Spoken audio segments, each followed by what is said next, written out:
Hallelujah, may buntag mga igsoon.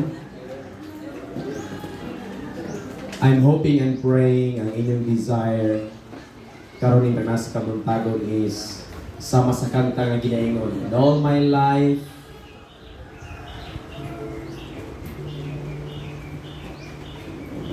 will say you are faithful. Ang inyo bang kasing-kasing nag-aampog na to sa Ginoo ba ng pagpasalamat tungod sa iyang pagkamatinud-anon? Amen? Ang pagkamatinud-anon sa Ginoo dili but pasabot nga mawala tungod kay wala kay kwarta. Ang pagkamatinud-anon sa Ginoo dili but pasabot nga niundang tungod kay wala kay makaon. But God is still matinud-anon. Sa pagkatulog nimo sa gabi, wala ka kabalo nga naginhawa pa diay ka ako sa tinuod. Amen? Kinsay conscious ninyo sa dihan makatulog na mo? Nakabalo pa ba ta sa dihan nakatulog na ta? Wala na. During that time, imong makita o imong ma-feel kung imo ring sabton pag-ayo, that means when you are at rest, God is working for you. Amen? Meaning kung ang imong tibok nga lawas, imo nang isalig sa Ginoo anang tibok nga kagabhion, wa na kakabalo sa imong gibuhat nga nakatulog na dahil ka, nagani uban nagtulog ng laway kinatulog, di ba? But salamat sa Ginoo that behind that scene nga wala ka nakabalo, nga nabasa na rin ang unlan, God is working for you. Nagbantay ang Diyos kanimo. And make note of this. Sa dihang natulog ka sa kagabion, nakahinano ka pagkatulog. Ubanan pag yun sa kusog na hagok. Bakit sa'yo mo hagok paggabi? Wala mo kabantay?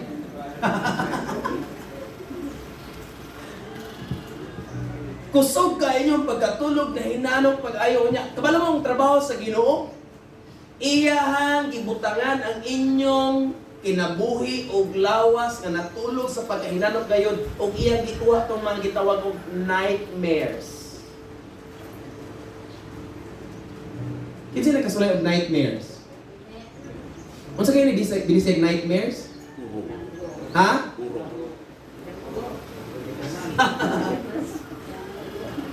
Orong solong.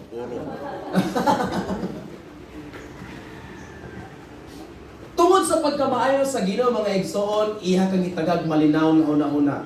Bisag doon na tayo mga utang. Kasi isa diyan na tayo mga utang, eh?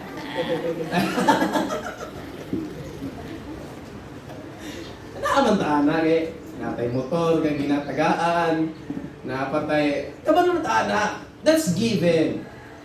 Pero gitagaan tag malinaw sa Ginoo nga kagabiyon nga makatulog diha punta. Mato pa ni Brother Charlie, wala ito nalibot, bisag butungha pa si Judith. Diba? Manuktok na si Judith sa imong balay, pero malinaw diha pa imong pagkatulog, pagkaninduta. Dili ko maglangan, palihog kabling ang inyong mga balang kasulatan sa libro sa Buhat, Kapitulo 12. Ako mga pag-ampo nga kitang tanan mga igsoon, wala gayud nakalimot sa pulong sa Ginoo. Amen? Let's bow down our heads and let's pray. Balaan og langit dun nga Dios, ninitag na sa kabuntagon.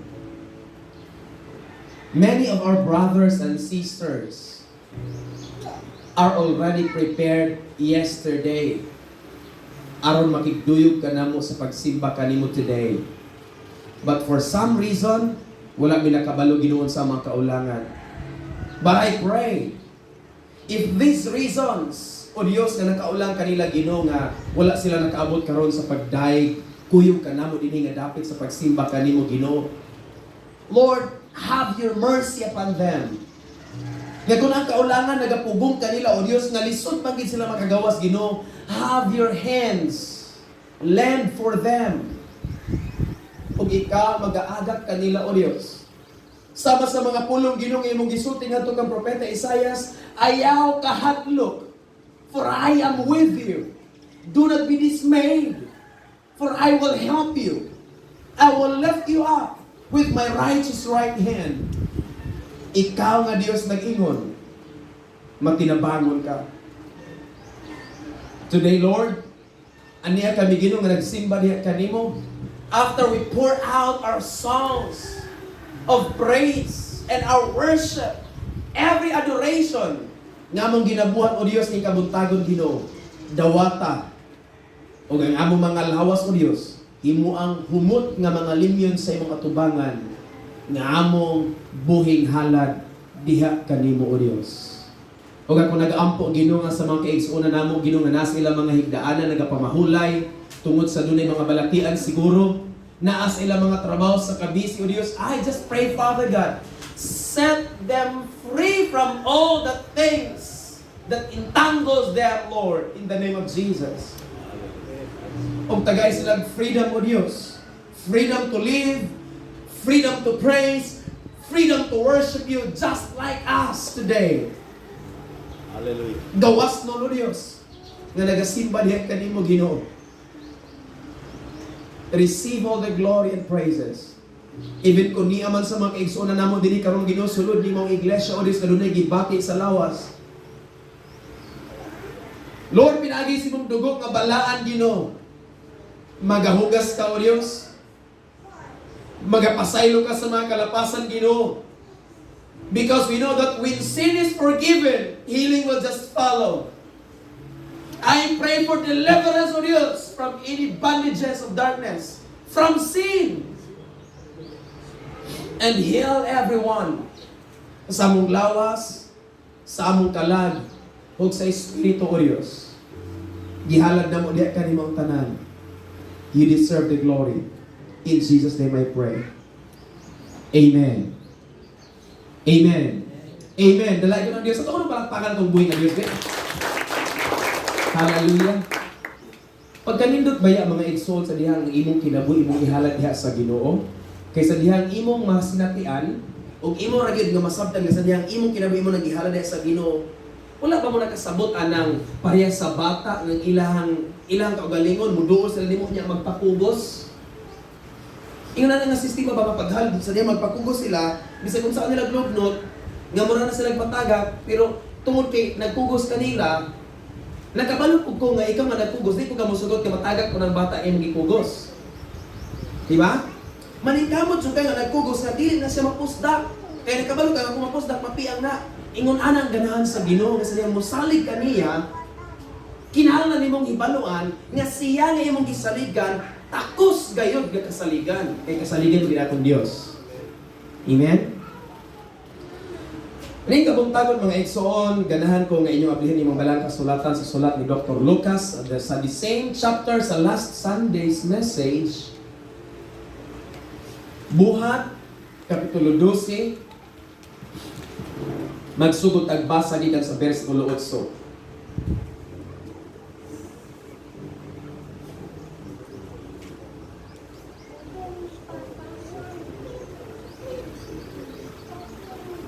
Hangtod sa bersikulo 12. Andam na? Kaplagan na? Buhat kapitulo 12 gikan sa bersikulo 8. Abot sa bersikulo 12. Kadtong walay mga Biblia, tan-aw mo nga rin, and let's all read. Nagayon na po sa Ginoo. And the angel said unto Peter, gird thyself, and bind on thy sandals. And Peter did so. And the angel said unto him, cast thy garment about thee, and follow me. Verse 9. And Peter went out and followed the angel. And Peter did not know that it was true which was done by the angel. But Peter saw, or Peter thought, but thought Peter saw a vision. Pagkaingon nyo nakita siya pananawon. Verse 10. Sa dihang nakalabang na sila sa una o ikaduhang ganhaan, they came unto the iron gate nga padulong sa syudad, which opened to them in his own accord. o silang duha ng gawas, and passed on through one street, and forthwith the angel departed from him. Verse 11. And when Peter was come to himself, naday tao nga dala mano, no? Nay tao nga naglakaw nga wala siya nakabalo? Naa ba? Asa mo ka mo ambot na ani? Asa na parang ani maabot?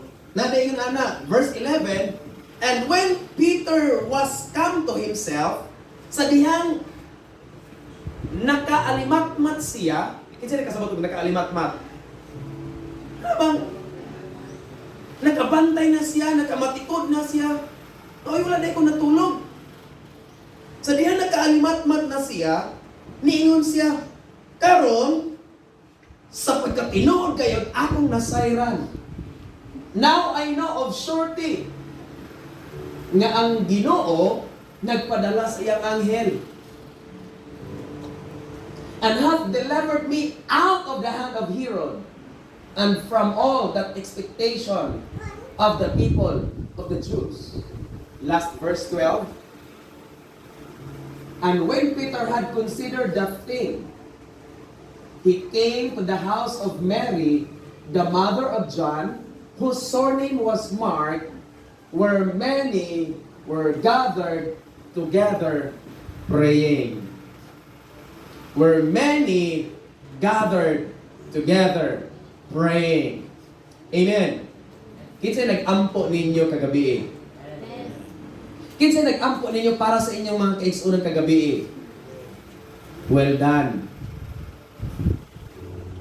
Amen. Nini takas kabuntagon akong ihatag kaninyo mga igsoon ang mensahe sa Dios. What it meant to be set free.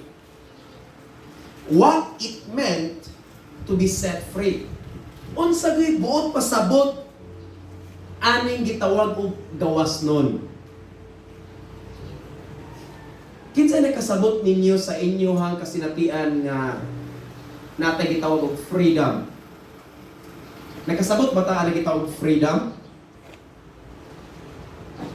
God has given us freedom, yet do not tayo mga panghuna-huna o size itong kinabuhi nga we complain the things nga nahitabo nato gumikan kay gawas man manunta ko, giluwas man unta ko, ngano pagyud nga mo antos pa ko.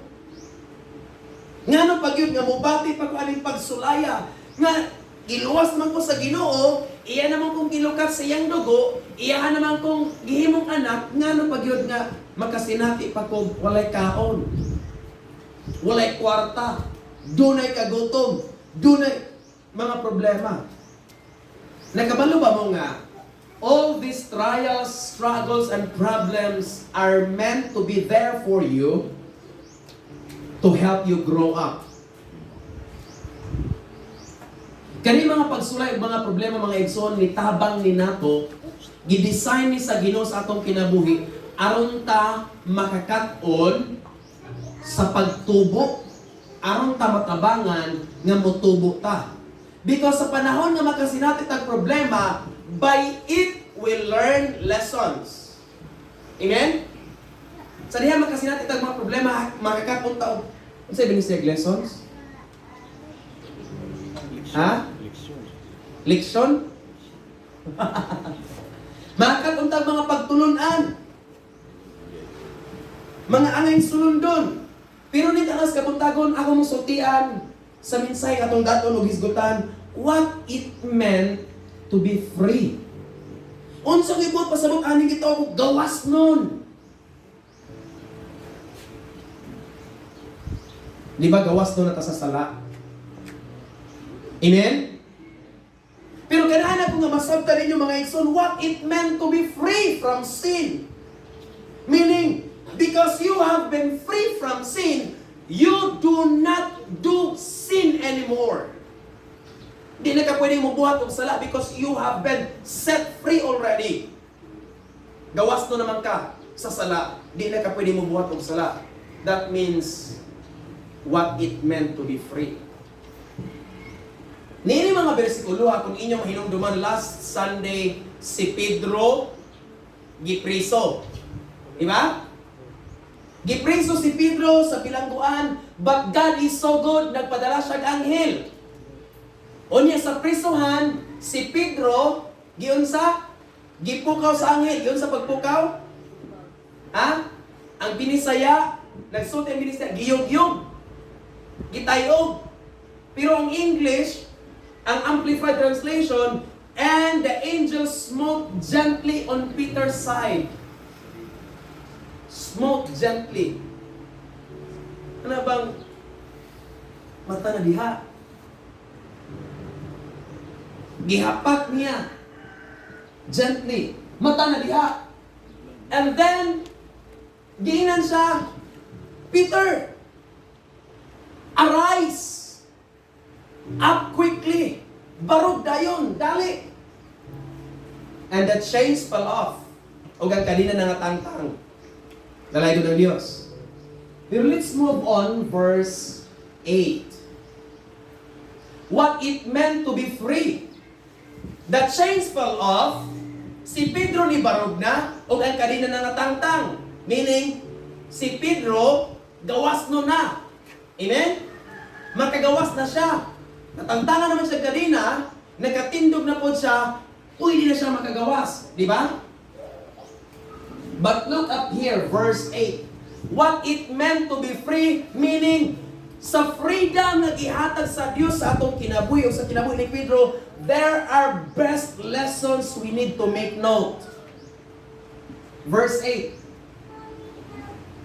O ang anghel, mingon nga to kaniya, gird thyself. Kalihog ko na ko, o kinsay makahubad ani sa Binisaya. Gird thyself. Unsay Binisaya ani be? Para masabtan ginatong tanan.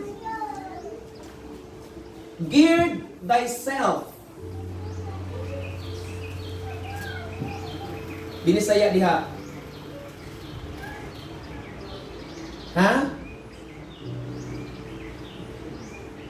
Versikulo 8. Kung sabihin saya, kaliw ko basa. Verse 8. Unya ang anghel ng kaniya. Ayaw magsul o ang pispiri o pagsandalyas.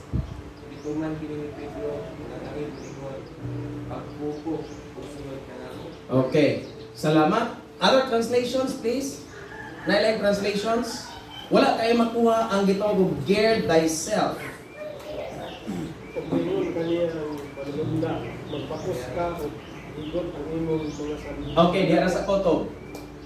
Nadungog din niyo? Og ang anghel miingon ngadto kaniya, magbakos ka. Gear thyself.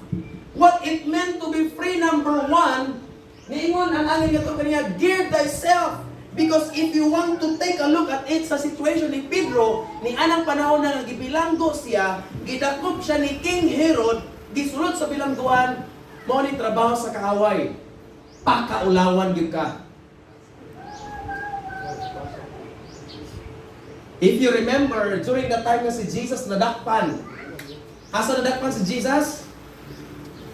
Sa Garden of Gethsemane. Anang gabi una sa diyan, nadakpan siya, gitala siya ngadto sa atubangan ni Pilato, gipasa-pasa ni adto ni Herodes, balik mo Pilato, ikulata gipunog, pagkahuman, unsay gibuhat sa mga Hudiyo, gihukasan siya. Gihukasan siya. Tibok niyang sapot, gikan siyang lawas ang sa tiil gihukasan. Ang nabilin, bahag laman. Kabalo mo mga, this is the work of the devil. You are already locked. Nasirad na ka, nagkapos na ka, nagbilanggo na ka, di nakakagawas, but pasamutan pagit sa kaaway, pakaulawan pagid ka.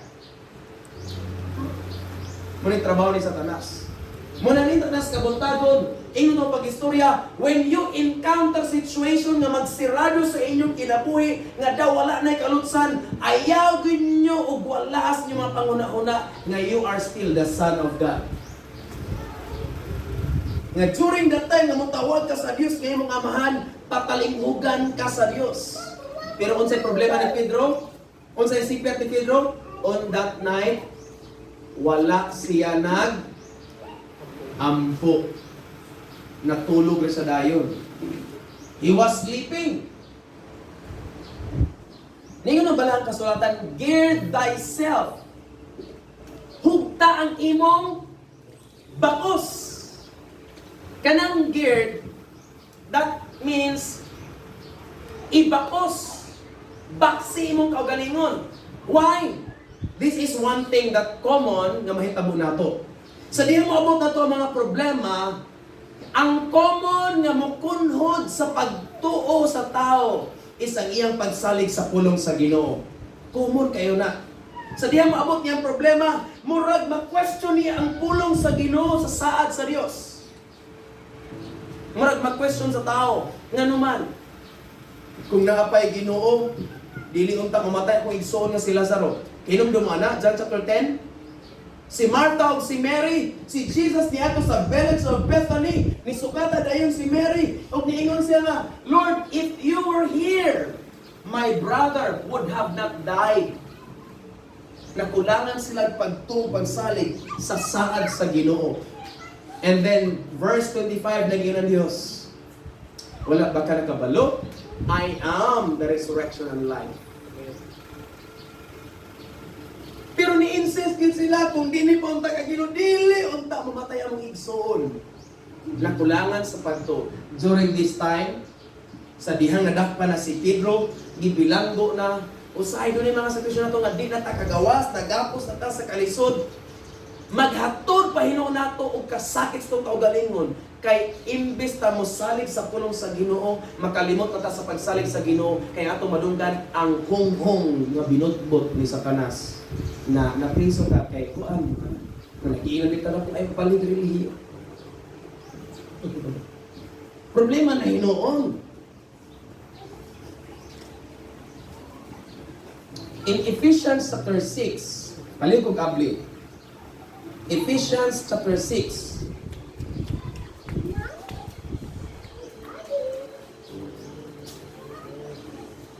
Verse 11. Magsugod.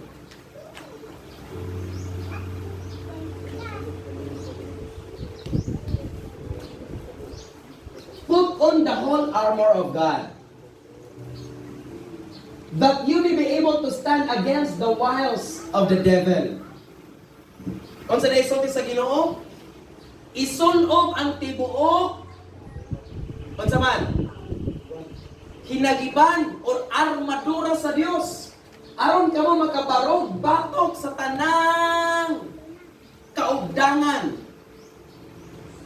sa mga demonyo, the wiles of the devil.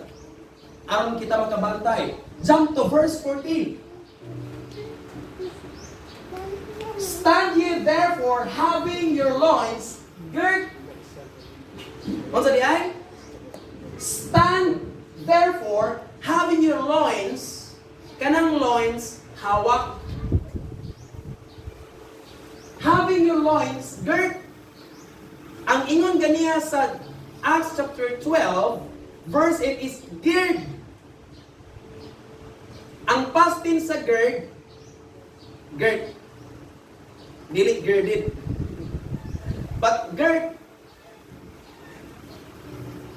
Ningon ang Ginoo, pagbarog ng imong hawak na baksan. Kinsa na kasi natin ninyo sa diyang problema sa kinabuhi, labi nagbuhi-buhi, baksan ang hawak.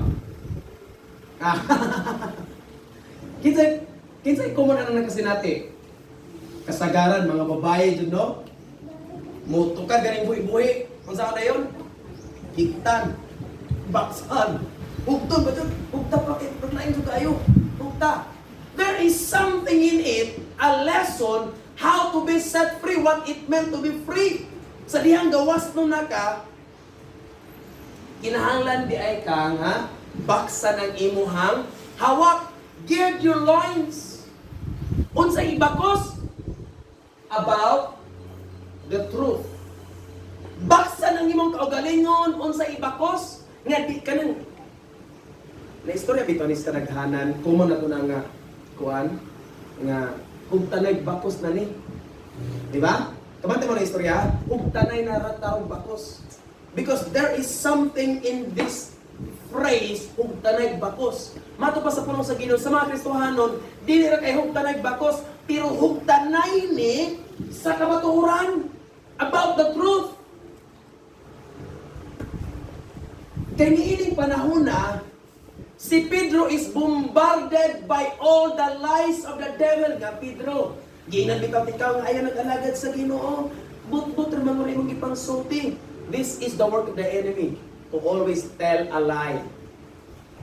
Nya kita mahulog po dahil ta sa mga malipat-lipatong kaugdangan ni Satanas. Mahulog po dahil ta sa mga binutbot ni Satanas. Lami na ba guning magama-gama tag istorya, di ba? Na istorya yun ni nadunggan ako ni nga mo ni kalahian sa kwarta o sa istorya. Magpadalag istorya, madugangan. Pero magpadalag kwarta, nagkuhaan. So niyo na po sa Ginoo, gird thy loins about with truth. Kana di ay bakos mga igsuon.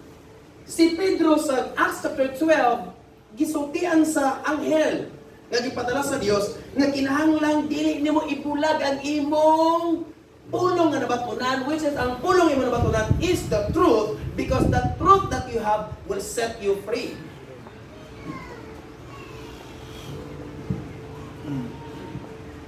Baksi ang imong kaugalingon. Balik ta sa buhat ng 12. Unsa na ito ibakos? Ang kamatuoran. Gird thy loins with about the truth. Kamatuoran ang atong ibakos. Kay kung magbakos tagdili kamatuoran, binutbot ang atong maghikot sa itong kinabuhi, mabuhi ta sa binutbot. Ending mabuhi ta sa magic. Nga. Ako ni palihuton. Kulati si kulorong, ikutil, giinom. Nanawa. That's all lies of the devil. Ngayon ang Diyos, gird thyself, because during this time, si Pedro mga igsoon sa diyan nabilanggo siya, tanawa, wala na gani siya nakaampo. So he loses his appetite in the spirit. Sa panahon ng magproblemata ay, kasi natin niyo, sa panahon ng magproblemata, muabot na ang panahon ng mawad ang tagana sa pag-ampo. Amen? That's common. Pero kung sa ayaw itong buhaton, ihugot ang bakos sa kamatuoran sa inyong kinabuhi. Kaya kung bisag makapuyan ta, wa na tay umoy, but at least the belt of truth, nagtay na itong mahugot kayo, di dyo ka makabuhi. Because you are already bounded and tied by the truth. Kaya ang gusto sa Satanas, pakaulawan ka niya. Hukasan ka niya. Next, naingon siya, and bind on thy sandals. O isulog ang imuhang sandalyas. That's the old term. Sandalyas. Pero naka-remember mo, sa prodigal son, it's the same situation nga naulawan ng anak, nahurot ang iyang kabtangan, nag-ulit siya na hubo, walay sinina, unya, walay sandalyas. Other translations, walay shoes. Walay shoes. Meaning, kung magtinil ka maglakaw, kaya kwani, na anay gibati-bati, mo nang nagtinil ra kay exercise, di pa na magtinil maglakaw. Dili! Meaning, nawala na because the shoes, balik ta sa Ephesians chapter 6. Unsay simbolo, unsay ato makita, yani kitawag og sandal or shoes. Nag-ingon ang Ginoo nga, put on the whole armor. Ganiha, gird your loins about with the truth. Ang sunod nga gisulti sa Acts is shoes or sandals. Ngaon sa din ang sandals? Unsa na?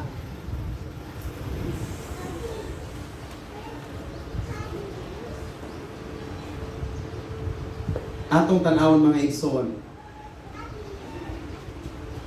Shoes and your feet shall be the preparation of the gospel of peace. Your feet bind on thy sandals. Kaning sandal o kaning shoes, nagsimbolo ni siya sa gospel. Unsa na ganing gospel? The good news. Unsa ang good news? Ang kamatayon, ug ang pagkabanhaw ni Kristo Jesus. That's the good news. Nga iya tang giluwas, even ang kamatayon, walay gahong batok ni ana. Ningon sa pag-istorya nga, isulob ang imong mga sandalyas. Put on thy sandals, put on thy shoes. Meaning that shoes is the preparation of the gospel. Meaning that is the gospel. During this time, si Pedro, nga nabilanggo, mo ni trabaho ni Satanas, gikuhaan siya sa truth, nawadaan siya pagsalig sa pulong sa Ginoo, kinawala naman niya. Meaning, atong panahon na hopeless na siya.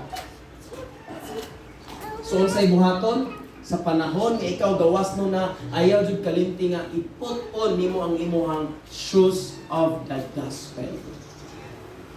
Ang sandalyas sa maayong balita nga maglakaw ka nga ikaw maayong ehemplo, maayong panigingnan, mao ang buhing testimonyo.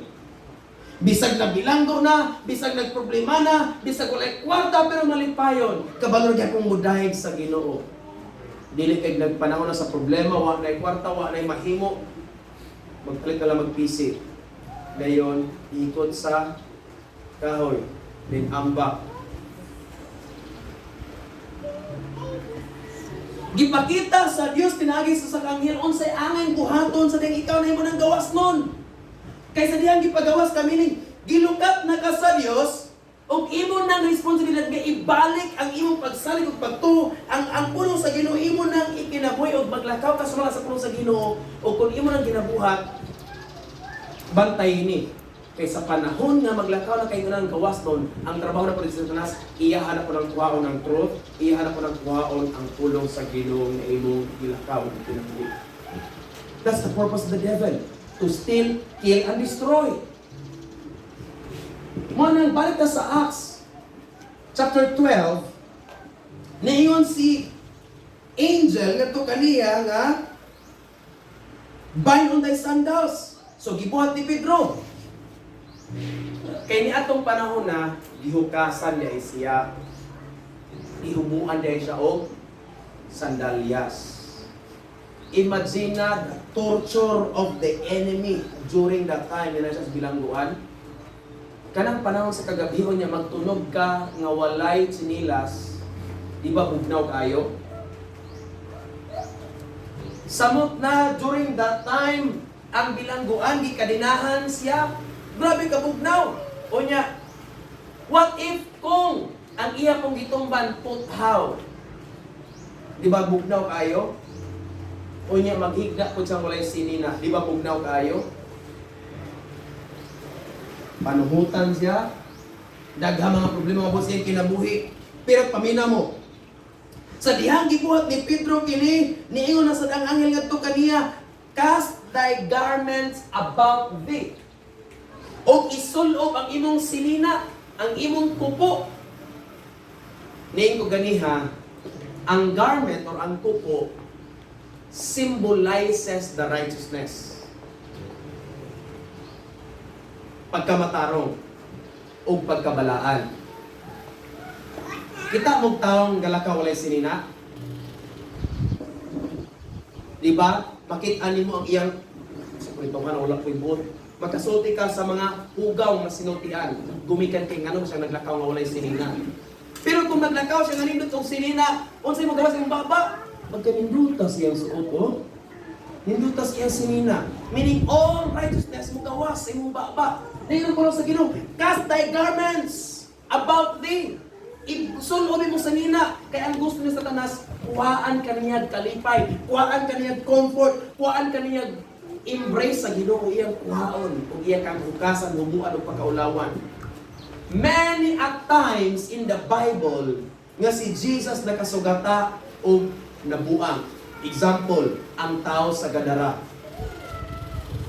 Ang tao sa Gadara, pagtungtong ni Jesus sa baybay, pagtunog niya, kisugata siya tao nga naghukas. Unya, gisamad-samaran ang iyang lawas. That is the work of the devil. Gihukasan siya, gihubuan siya, gipakaulawan siya sa mga tao. Di ba, ulaw kayo ng watay sinina? Maulaw makita magsulog, gising sinina. Samot na gibulay sinina. God is telling to Peter, Peter, ibalik ang imong pagkamatarong. Kaya lagi, sa dihang nadakpa na si Pedro, nabilanggo na siya, na-hopeless na siya, mapari problema na kung sa'yo Kristohanon, sa dihang wala na tayo, mahimong maragawa na, nabilanggo na kita, atong nang ikipap, maunda na yung paniksimba siguro. Hindi naman dyan kaya. Ayaw undang o pangalagad sa Ginoo mga igsoon.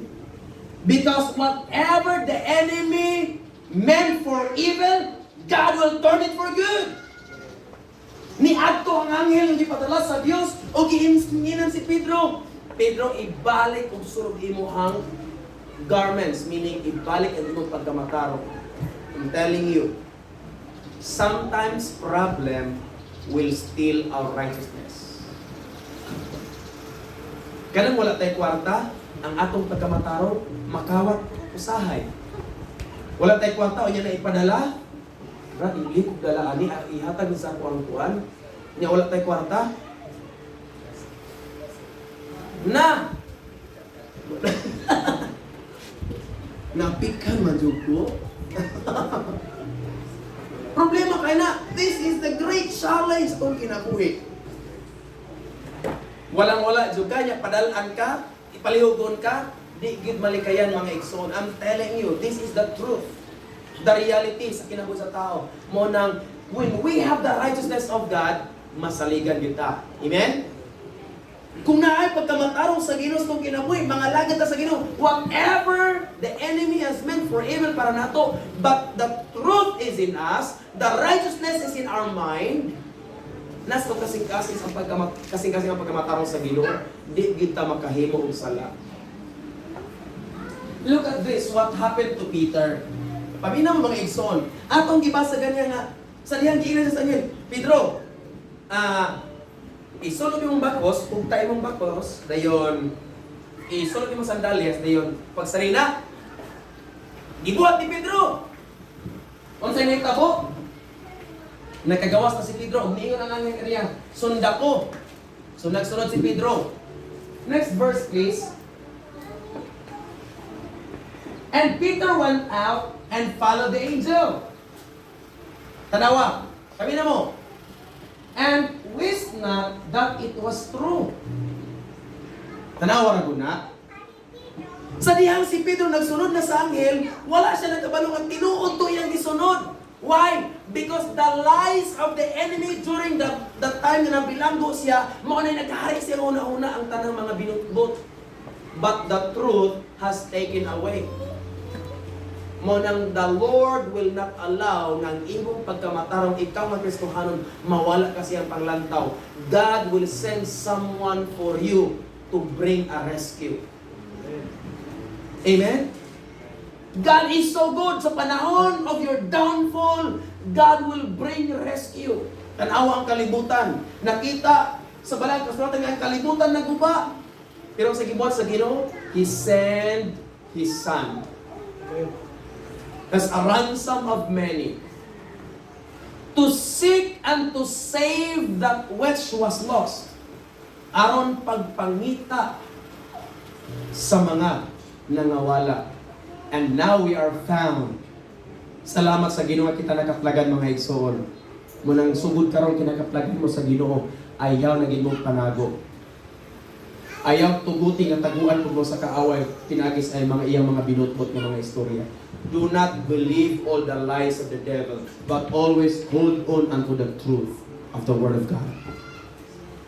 Bisag unsa mo ka busy, bisag unsa ta ka busy sa mga trabaho mga igsoon, ayaw kalimti ang pulong sa Ginoo nga kamatuoran. Because sa inyong pagka-busy ang kamatuoran magtudlo, magtultol nato sa bisag busy ta, di ta makapagulbol, di ta makareklamo, but we will do it with our heart, not for men, but for the Lord. Amen? Ingon ana ang kinabuhi Kristohanon.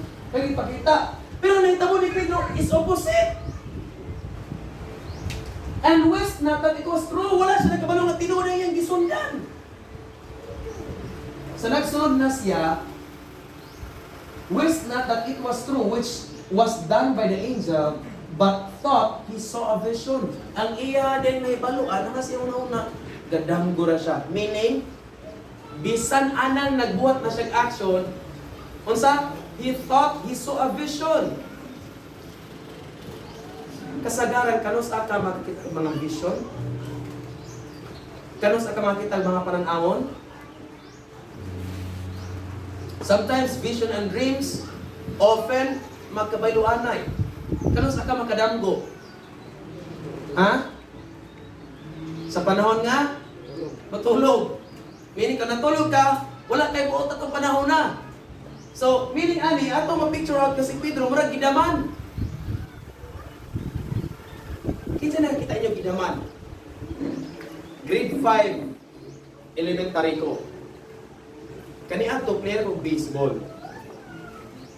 Diha mi sa Banga sa Bayawan, ang among dula nunas sa una sa Bayawan Santa Catalina Norso Campus. Kani ato. Elementary pa ko. Sige mi practice anang before the day sa among ang dula. Ligid sa 10-wheelers, among giikot sa lubi, baatan, then bunalan na mo. Usa ka gatos sa wala, usa ka gatos sa tuo. Sige yung bunal. Nga kanang kinalig yung magpiko, kinang ligid. Bunal yun. Nya naami kauban nga dalamanon. Karon, kay di ay niingon iyahang ginikanan, di pabalo dayang namo ang coach nga. Coach, kani ang bata na ba coach kina balantay na balik matulog magabi kay unsa iyang trabaho ng adlaw iyan ang buhaton pagkagabi kay di dalamanon. Naghigda mi sa desk katong elementary nga bangko among gidikit diya mi higda sa babaw ang among kauban ni Bakot nagkuhagbat sa baseball ni hayon pang iyang ipunalan may gani kay ang desk na may naigo. Hapit pagod ang ulo pagod sa ang coach may maigo.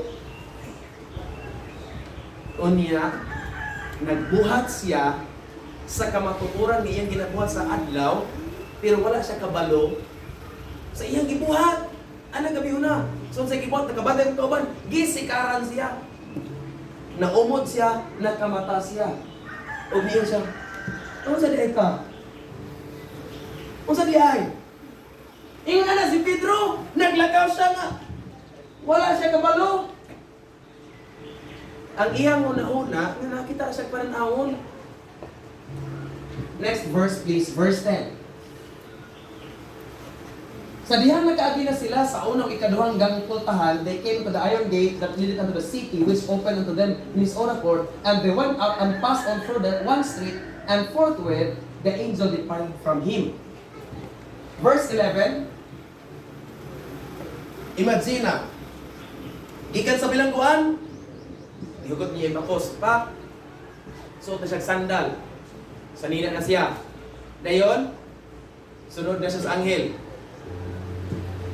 Tulog ka mga gangaan, katapusan katong iron gate, kailang gilaktan, padulong na sa syudad because kanang prisuhan is like an isolation place. Kinsa nakakitang prisuhan sa Biblia? Revelation chapter 1, the isle of Patmos, bilangguan sa Patmos, isla, meaning layo sa syudad. Si Pedro ug ang angel naglakaw. They passed through two gates. Layo ka naglakaw. Unya sa verse 11, nakaabot na sila sa third gate, sa iron gate, sa city. Sa verse 11, usap pa si Pedro nakamata. O nakabalo nga. And when Peter was come to himself, usa pa. Napoy nga namin Kristohanon ay Nagsunod na kunuhay sa pagpangalagad sa Ginoo pero wala nakabalo sa iyang gibuhat. Nagsige nagsimba, nangalagad na sa Ginoo, pero maura gihapon ang kinabuhi sa iyang gibuhat. Dili na din pwede nato ni Kristohano, dili na din pwede. Usa pa makabalog masultian. Ngano man, nagsalig ra masultian. You read the scripture and so on. We need to study the scripture. We need to feed ourselves. Dili lang kayo magsalig lang tagwali sa pastor kanunay kada Domingo. Because kung magsalig lang tagwali sa pastor kada Domingo, magniwang tang Kristohanon. Ngano man, sa usa ka semana, kausar ka mga kaon. When you are daily in your house, unya nagbasa ka sa pulong sa Ginoo, you fed yourselves daily. Himsog ka. Pero kung mukaon ra ka og wali sa pastor madomingo ra, wala kay kaon Lunes abot Sabado, na maglakaw jud tang ano? Niwang kaayo atong pagka Kristohanon. Si Pedro nagkaalimot siya. When he was come to himself, he said, "Now I know of a surety, karon ako nang nabalang, sure na jud, tinuod gyud ni that the Lord has sent His angel." Problema man usay nato mga Kristohan kay usa pa ta mo tuo makita kag milagro. Pero sa wala pa ta makita kag milagro, di ta mo tuo. Kay usay atong pagtuo nakabase sa ebidensya. Hebrews chapter 11 verse 1. Now faith is the substance of things hoped for and the evidence of things not seen. Bisag mo pa rin istorya sa pagtuo nga bulahan ang nito bisag wala nakita, pero kita di ko mo to, wala ko nakita oy. Binutbot pa lang na. Ingon anak ta, di ba? Di ka mo to dili ta makita.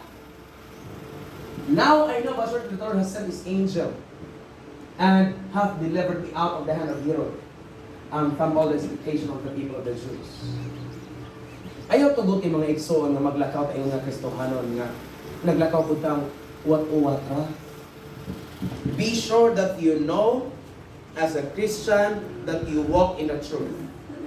Kinahanglan nga usa ka Kristohanon nakabalo ka sa imong gilaktan kana imong gilaktan mo na eksakto. Ayaw sugot nga Kristohanon ka o wala ka nakabalo sa imong gilaktan nga dili na na mao. Amen. Pero sa man ato pagkabalo nga atong gilaktan imong Kristohanon dili na mao. Always get back to the truth. Ayaw jud kalimti. Si Pedro nakalimot. Mo na gina sa Ginoo. Put on the shoes of the gospel. Sa Ephesians chapter 6 nindot kay gisay sa gid, put on the whole armor, gikan sa helmet of salvation. Imong pagtuo, luwas na ko. Helmet of salvation. Next, breastplate of righteousness. Ang imong kasing-kasing na pagkamatarong. Belt of truth. Sa pulong sa Ginoo. Ang shield of faith. Shoes of the gospel. Sword of the Spirit. Muna gisulti sa whole armor sa Ephesians chapter 6. Lastly, verse 12. Mara ni dakong bintahan nato mga igsoon. Always look unto the key, the absolute key of everything. Sa dihang motapos ko. And when he had considered the thing, sa dihang nasabtan niya ang tanan, sa dihang nabantayan niya ang tanan ng tabo, he came to the house of Mary, the mother of John, whose surname was Mark. Nagkasabot na siya sa tanan na hitabo, nagkasabot na siya sa iyang nagian, o nagkasabot na siya sa iyang nabuhat, nakadumdum siya, o niadto na siya sa balay ni Mary, the mother of John, whose surname was Mark, where many were gathered together praying. Kabalo mo siya hitabuan ni? Sa dihang nakamatikod na siya, nakamata na siya sa hingpit ng kamatuoran. Ngayon na din kinabuhi Kristohan nga dili gid pwede nga magpaluwag-luwag og kamatuoran, dili pwede nga wala tay righteousness nga magkalupo nato, dili pwede nga wala tay shoes of the gospel. Sa diha nagkabalo sa tanang nga mo ni what it meant to be free, mo ni kinabuhi. He is able to walk unto the direction, the right direction to the people nga nagstay together doing the right thing. Amen? Unsa dito mo muna ko. Sa dihang si Pedro nakaamgo sa tanan, nga mao nalibot pasabot sa dihang gipagawas siya nga dili niya hukason ang iyang kamatuoran ug ang pagkamatarong ug righteousness sa Ginoo ug ang pulong sa Dios sa iyang sa paglakaw as siya gidala siya ngadto sa kamatuoran nga nagiya kaniya padulong sa mga tao matarong nga nagbuhat og tarong. Unsay buhat sa mga taong matarong? Nag-ampo. Pero dili ang pag-ampo makatarong sa tao. Pero ang pag-ampo buluhaton sa taong tarong. Os mo na ko, ang pag-ampo dili basihanan sa pagkamatarong sa tao. Pero ang pag-ampo maunay buluhaton sa taong tarong. Kabalo mo nga, tanang tao sa kalibutan nag-ampo, pero dili tanang taong nag-ampo sa kalibutan tarong. Amen? Pero ang natarong nga tao, di ginapakyas. Nga dili mo ampo, gina siya. Kaya mo na buluhaton sa taong tarong. Gidala siya sa mga taong tarong, sa grupo ng mga tarong. Kung sila nagbuhat, nag-ampo, nagkahiusa. Kung nagkaroon mga igsoon, pahinom natin yung kanal. Tungod kay mga taong matarong man pa, dili nato kalimtan ang pagbuhat o tarong ang pag-ampo. Gather together praying. That's when people pray. There is always miracle. Amen? Tungod kay si Pedro, wala siya nagkaampo, pero the church was praying for him. He was able to restore. Munang igsoon, mao ni ako isulti ninyo panambagon. Doon na tayo mga pamilya nga wala pa sa atong giila og nakita nga matarong nga dalan og katarungan og pagkamatarong. Unsay ang natong buhaton? Ato silang iampo kanunay. Bisag sila dili ampo, pero ato silang iampo kanunay because one day will just come. Mubalik na sila sa pag-alagad sa Ginoo. And I'm telling you, ikaw po nga nag-ampo para nila, have your faith unto the one nga imong giampuan. Ayaw kong ina nga, bason lamang kong dunggo to sa lima kong giampo. Ayaw. Stand by faith. Let's pray. Let's bow our heads. Lord, dagan pa mga butang o Diyos na angay ng makatunan Ginoo from this story. Not upon my eloquence or my knowledge, Lord God, nga akong nasulti o Diyos, pinagi sa mga pulong nga sa mga katawan, but I pray nga sa ilang pagpamauli o Diyos, ang pagpamauli, panagbulag-bulag Ginoo, have your Spirit guide each one. Nga sa magapamalandong kami sa mga pulong o Diyos, imong ipakita ka na mo Ginoo ang the best revelation o Diyos nga among gikinahanglan Ginoo aron kami magpabilin sa pagbarog nga matarong sa imong tubang. Because among nakita Ginoo based sa kinabuhi ni Pedro, dili kay ikagarantiya o Diyos ang pagka-leader gamit sa church. Dili kay ikagarantiya Ginoo ang ikaw nga kasaligan sa church. Dili kay garantiya o Diyos nga dili ni matarong. Doon na gid panahon nga matay og Ginoo sa kakusog sa mga problema nga moabot. But thank you sa mga kaigsunon Ginoo nga nagpray para kanamo. Thank you sa mga kaigsunon Diyos that prays for one another. And I pray, Ginoo, nga sa mga nag-ampo o Diyos, ang usa ang usa, ang among mga pag-ampo musulbong sa imong atubangan, ug imo kaming giyahan sa pagbuhat sa pagkamatarong. Just like the people that gathered together praying for Peter, and Peter was able to restore back to the reality of life, ingon nga ilahang leader during that time. Gihalad na mo diha kanimo ang tanong o Diyos. In Jesus' name I pray. In Jesus' name I pray. Amen. Amen.